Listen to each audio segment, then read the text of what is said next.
thought we'd get it done. Saves me editing it. No, so. let's do it. Yeah, yeah, it's easier to edit in YouTube, isn't it? Yeah, exactly. We've got Grand Prix at 2 as well, so I'm looking forward to that. Well, there you go. Hello, everyone. Welcome back to 101 Great Goals, where, of course, it's coming home. It is coming home. I'm finally going to admit it. I admitted it before the tournament, admittedly. But yeah, it is coming home. So we're going to do a little bit of a live reaction, speak through the Euro 2020 semi-finals as well. But Ben, there's nowhere else to start. England on fire. We've won 4-0 in a major tournament quarter-final, and that's England. Like, that doesn't resonate with me. How did you feel when you were watching that one?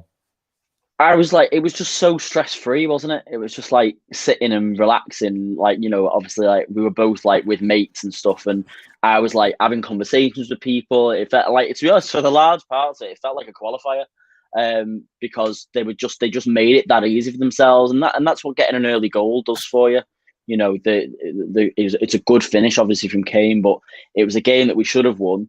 And Kane getting that goal early settles the nerves. And obviously from there, you know, you kick on, and it was a really good performance. Yeah. Reese says, hi. Reese, what did you make of England yesterday? And is it coming home? Yeah, it was just, do you know what? It was a professional performance, wasn't it? It was something that I'm not really used to with England. I never really felt nervous going into that game. And I never really felt nervous once that first goal goes in 3 minutes from the start. Do you really think England are going to lose it from there? It's just so professional. Yeah, exactly. You know, and look, I never was nervous about yesterday, but sometimes you don't want to tempt fate, because, you know, we're already like, even before yesterday, you're trying to like make arrangements for Wednesday, because, you know, really England should be going through and all of that, and even like, you know, conversations now about next Sunday starting, and, you know, Denmark are going to be a big ask, but, you know, you go through, and then you get, as I say, you know, you get the goal early on. It just settles any nerves that there are, and from there, England showed up and played like the group of Premier League players that they are, and I thought they carried it out really professionally, and there were some really good individual performances as well. Yeah, Reece says England were good, no boring football, and clean sheet record continues. I mean, 5 clean sheets, Ben. We're on fire at the back, and I spoke about this with you on Redmen TV, actually, where I said, can we be happy for Jordan Pickford? But of course, when it's England, we can. He's been fantastic, but defensively, we just look solid. Yeah, we look really good. Obviously, you know, I went into the tournament thinking that if anywhere is going to be a problem position for England, it's going to be at centre-back, because with the way that we were kind of relying on the fitness of Harry Maguire, I kind of felt like if you're relying on Harry Maguire being fit, then you've got a bit of a problem. But actually, you know, what he's done since coming into the side, since recovering from the injury, and the form that he's shown has been excellent. John Stones has been really good. And then, you know, having that multitude of fullbacks in the squad, you can rotate and you can change it up a bit. I think has paid off really well for Southgate, in the sense of, you know, yesterday England, the cruising, brings off Luke Shaw, brings on Kieran Trippier. You know, he gets the rotation in terms of keeping players fresh, you know, ahead of Wednesday. But Luke Shaw's another one who's been fantastic. So yeah, the back four, the back five, really good. Obviously Pickford, you know, he didn't have as much to do last night as he did against Germany, but you know, there was a save in the first half that he had to make, that, you know, but their forward player going through, and he had to make a good save similar to the one that he did from Werner the other day. So yeah, made up for them, and long may it continue. Yeah, Casper says Kane is underrated. I mean, I've said this from the start. When people said Dominic Calvert-Lewin should be starting over Harry Kane, it's proper.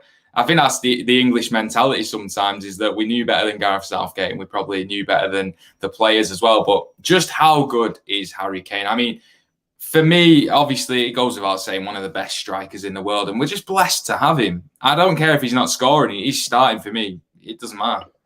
Yeah, and the thing is, he strikes fear into players as well, and Jack Grealish does this a lot as well. I mean, I know we didn't get on yesterday, but like, constantly, if you're a defender in the box from a set piece, or if England have got the ball in the final third, constantly you're thinking about where's Harry Kane, who's got all that Harry Kane, who's marking him, who's keeping him occupied, and all that, and suddenly that creates space for other players as well. And so that's what he's really good at. And then he's obviously really good at putting the ball in the back of the net, which he did twice last night. The first goal is a great finish, gets onto the end of it. It's a really good ball from Sterling, but to get on the end of it and provide the finish is really good forward play. And then obviously, the third goal as well, when we were cruising a little bit more, another good finish. He's kind of got to adjust for that one. He's got the way it's coming in. He's got to kind of like adjust his body slightly to get to it. I think it's going to be behind him, and he's got to kind of move himself. But he does it really well, and it's just an instinctive thing that he's got. I think it's something that you can't really train. You're either a really good finisher or you're not. You're born with it. Yeah, 100%. That's the way I feel about it with Raheem Sterling as well. I just think you've either got that knack to make that split-second decision and make the killer instinct, and you just don't have it. And sometimes I don't think Sterling has that, but he also is just insanely good at getting in those positions. Anyway, Reece alludes to the World Cup, actually, saying that Kane got a bit tired in the last World Cup. That's a big point in terms of, is Harry Kane hitting form at the right time now for England? We've got through the group stage. Now he's bagging goals against big teams, Ben, and he's coming into form at just the right time. And that seems like what strikers do. As soon as they get one, it's like a domino effect. To be honest, I can't hear you. I've lost you. Have you lost me? Can you not hear me? Just says, but I'm sure it was really good. I don't know what exactly. Did you hear me? Can you hear me now? No, I can't at all, mate. No, you've gone. But I don't know if it's me or you. But this is live content creation for you. I'm not quite sure what to do. Let me take these out. So, just going for everyone else. I hope everyone else can hear me in the chat. Oh, you can hear me now? Yeah. Right, so all I was saying is that Reece alluded to the fact that Harry Kane got tired towards the end of the World Cup. How important is it for England now that Kane is hitting form, not in the group stages, but in the crunch time against these big teams, and he's scoring goals and we're going into big games with him on form? It's really important. Really tough. Be one of. It sounds really bad. Really bad. Sounding it darling. Let me try these again. Technical difficulties. She's got to style it out. There's nothing I can do. Hold on. Let me remove you and bring you back. Okay, so England last night. Casper says Denmark-England is going to be a big match. And it is. It's going to be a huge match, isn't it? Absolutely huge. I don't think there's any doubts about how big that game is going to be. What has happened to him? It sounds good. Yeah, it sounds horrific. Hello, Cheeky Monkey. So, yeah, what has happened to... Denmark-England is going to be such a huge game. Let's see if Ben can get... Benny there? Can you hear me? I can hear you, yeah. Yeah, all right, let's do it. Yes, we can hear you now. Okay. Right, wired earphones for the win. Kane hitting form at the right time. Yes, 100%, because, obviously Denmark are going to be really tough on Wednesday. He gets that second goal on Tuesday that's really crucial against Germany, in a moment where, if you go into the stoppage time of that game and it's 1-0 and things are really nervy, but, he gets that goal late on to kind of settle it. But then, you're potentially going to be playing one of Spain or Italy in the final. I think it's going to be Italy if we do get through. And they've been playing really well. And actually, they're really good at the back. They've had it's recently gone, but they previously had that long record where they weren't conceding goals. So you're going to need somebody like Harry Kane who is able to take a half chance when it's provided to him. Yeah, and he's hitting form as well. It's just nice to see, isn't it? Everything seems to be coming together. It seems to be our tournament, Ben. I'm just going to put that out there. It seems to be our tournament, and I'll die on this hill that it is coming home.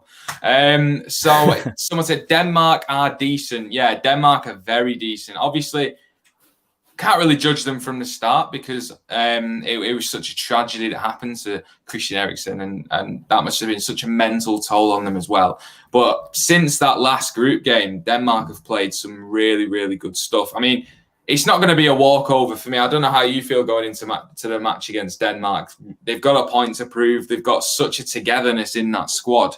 It's not going to be easy. Not at all. I think it's going to be very difficult. I could see it needing extra time, to be honest, if not penalties. I just think it's going to be more of a must not lose game for both sides, and I think they're going to keep things as tight as they can for as long as they can as a result. And I think whoever scores first is going to be in a really good position, just because of the way that the game will go. I think whoever does score first, they're going to sit in a little bit. They're going to make it a lot more difficult for the other team to break them down. So we can get an early goal like we did last night. I think that would be a big help, but I don't think that's going to be the case. I think it's going to be tight. I think it's going to be 1-0 either way, or it's going to go to extra time and possibly penalties. I can't do penalties. I cannot do penalties for a semi-final as well. I don't think I can handle that if it went through to penalties. I mean, where do you think the game is won and lost then in regards to Denmark? Because they've got some tricky wingers. They've got some really attacking centre mids as well. Is it going to be a case of controlling the middle of the park? Yeah, and I think, it's interesting because obviously Jordan Henderson's involvement last night gave us something different. So does he bring in Henderson? But he seems to be very happy with the way that they are. The Rice and Phillips are controlling games, and even when they were both on bookings last night, he opted not to change them from the start. So he's clearly got good faith in them. Whether or not he goes back to a 3 at the back to try and match them up, obviously they like to play with wing backs like Germany do. So whether or not he goes back to that, because I thought it was very effective against Germany, the way that basically all 4 fullbacks cancelled each other out. Our fullbacks weren't particularly effective going forward either. But in terms of matching up, that's exactly he got that exactly right. So whether or not he chooses to do that again. But Delaney and Højbjerg in midfield, they're workhorses. They do a lot of the dirty work, and I think England have to match that as well. And I think I've been kind of calling for it all tournament, even though Rice and Phillips have been great. But I do think that in these later games, Jordan Henderson gives you that experience that you need in the middle of midfield. Yeah, from a Liverpool point of view then, just because you've mentioned him, how nice was it to see Jordan Henderson get on the score sheet last night? I mean, you could just see the emotion flow from him. He's one of the most passionate men in football for me. He's just you can see that there's so many examples of big Liverpool goals that he scored. If you go and watch his screamer away at Chelsea in 2016, and just the raw emotion on his face is just it's just there. And obviously he missed a penalty against Romania in the warm-up games, and he kind of had to deal with that. I don't think Southgate was particularly happy with him for it. And to come on that last night and kind of break that duck in a game, it's a big game. It wasn't necessarily a big goal because the game was already won, but it's still a big game. It's in an international tournament. It's in the knockout stages. For him, that'll give him a world of confidence. And I'd really like to see him in the closing stage of the tournament be a bit more involved, because I think he gives you a lot that people don't really appreciate. Not just that sort of emotional side to it and the passion and the leadership, but also, his decision making on the ball, his energy that he gives you in midfield. I think it's underrated. Where are we at then with Gareth Southgate? Where do we have to go with Sir Gareth then? Because for me, he's managed the tournament so well, and he's had so much criticism from his own fans and his home nation going into this. Where do we stand with Gareth Southgate? Well, how much respect he needs? Yeah, he can do whatever he wants, can't he? Not particularly bothered about what team he wants to pick. Whatever he goes with, I'll follow. Yeah. If he wants to start Connor Cody in the next game, then whatever. For me, he's been fantastic. I think he speaks really well. One thing that did kind of catch my eye last night was the way that he goes out of his way to sort of highlight the players that haven't been as involved so far and what they're adding to the squad, what value they're bringing to the team. Because there are players that haven't had many minutes on the pitch at all. I mean, we haven't really seen Phil Foden since the early stage of the group games. But then you've got the likes of Connor Cody, Ben White, Dominic Calvert-Lewin, Ben Chilwell, who are clearly all part of the squad, and they're adding something that we're not necessarily seeing on the pitch. But I think in terms of spirit and morale and things off the pitch, they're clearly all very happy to have them there. And I think you're seeing that Gareth Southgate very quickly kind of highlighting their contributions, even though they're not playing as much.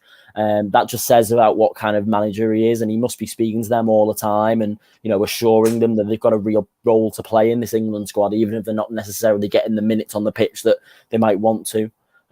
So yeah, he's brilliant. And that's one thing that I think you've highlighted really well is that I was saying this morning when I watched England last night, how controlled it was, how together the squad is. Probably not even the best footballing English side that I've seen in my lifetime. We had the golden generation that never really did anything. But does that highlight how key it was to actually get these players playing together? Club allegiances out the window. Everyone's there for England. Everyone's there for one purpose. And they all seem to love each other. Yeah. I think it's been said before, hasn't it? Like, I think Gerrard's done a few interviews where he'd said that, when they went away in that period and, Euro 2004 or the World Cup in 2006, they kind of like all the Liverpool players would sit together and all the Chelsea players would sit together and all the Man United players, and it would be like kind of a segregated thing. I don't think that exists in this squad, even though you can see, for example, the Henderson goal, just how much all the other players are made up for him. Jadon Sancho just signed for Man United, big Instagram story, get in Hendo. Declan Rice is the same. Like, all these players are absolutely made up for him. This is clearly, it's probably something they've been like teasing him about, when are you going to score and all of that. So, you know what it's like, and then eventually that he gets that achievement and the real emotions of just how happy they all are with him, for him rather. And that all comes to the top, and that just shows you the unison in the squad. Yeah, 100%, 100%. It's little things, isn't it? Like Rashford putting pictures on with Raheem Sterling, saying "my guy." It's just you wouldn't see that usually. Obviously, social media didn't exist. You'd never see anything like that. You wouldn't have seen it. You wouldn't have seen it. No, you wouldn't have. You wouldn't have seen Lampard and Gerrard like, "Oh, that's my guy." You know what I mean? You wouldn't have seen that. But all right, we'll get away from England then, because we get very England centric, and that's fine, because how can you not talk about the eventual winners of a tournament? But going through to the other side of the draw, the eventual losers, Italy versus Spain, and you're going to the game. I mean, that is going to be absolutely unbelievable. I think that's going to that's going to be so good. It's a really intriguing game, isn't it? If you think about like how both teams play. Because Italy are obviously a little bit more attack-minded than we've seen from previous Italy teams. But Spain are going to want to control the ball. And I think actually what we saw of Italy the other night, when they, that was probably their first big test coming up against Belgium, who I really fancied potentially. When I think about from an England perspective, in terms of teams that you fear, I think going into the tournament, it was probably Belgium and France. And now they're out. And Belgium, in that second half, they put a fair bit of pressure on Italy and they were able to soak it up.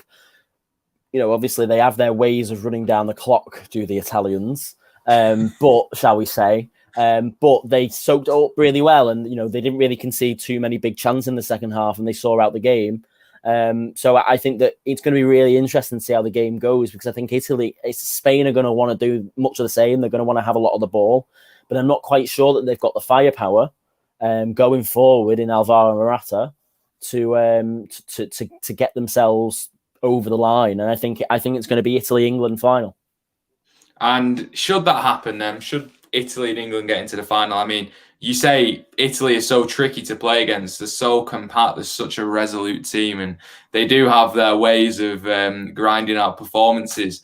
Can you see England beating Italy, or do you think Italy may actually have the edge? Because I think when I think of playing Italy, there's something that worries me about them. Potentially, I don't want to say it. I think that Italy at the back, they are very experienced, but they lack pace. And with Spinazzola, unfortunately for him, obviously getting himself injured the other day, and that was quite a bad injury. Obviously they're missing the first choice left back.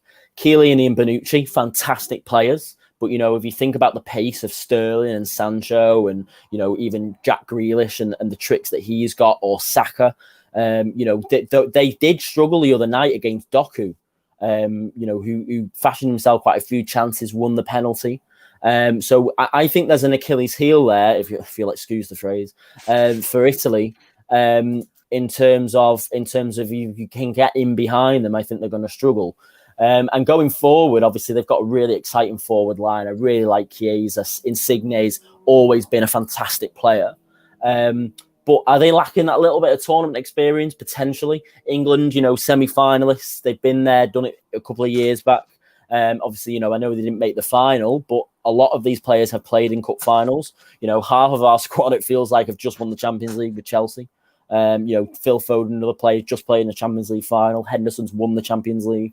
Manchester United players in there have just played in the Europa League final. They've got big game experience. So, for me, I don't think it's a foregone conclusion that Italy beat England at all. In fact, if I had to put a bet on, I would fancy England to beat them. Okay, then. So it comes down to it. It's England versus Italy. I say to you, who are you going for? And you're going England, 100%. Yeah.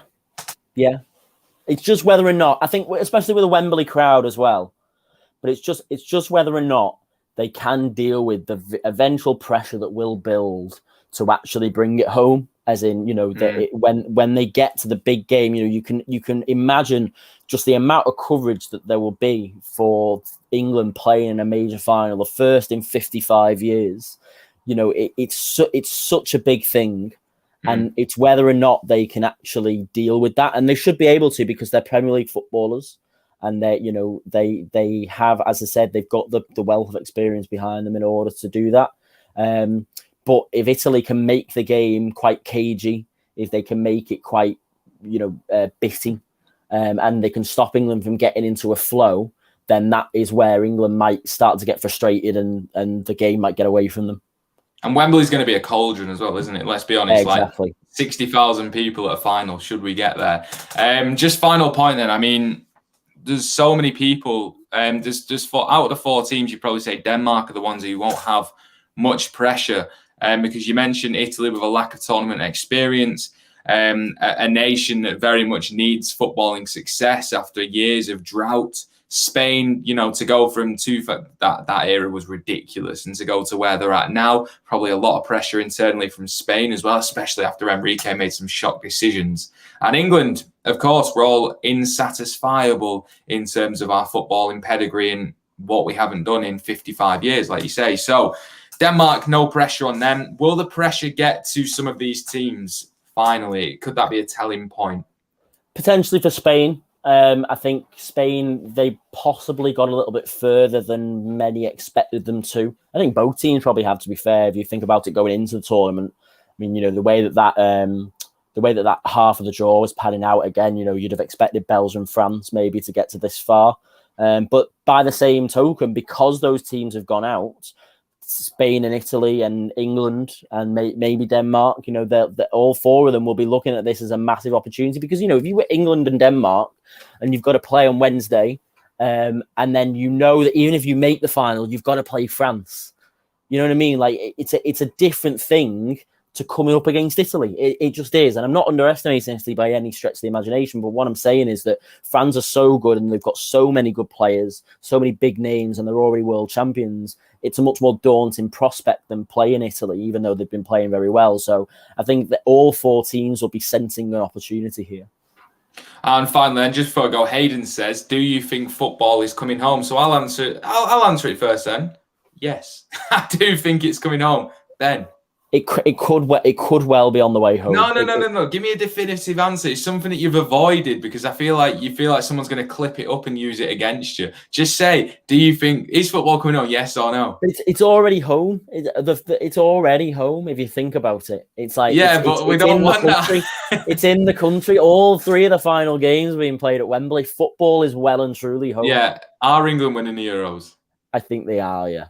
I think so. Yeah, so you're right. Okay, there you go, Hayden. Got a definitive answer out of him.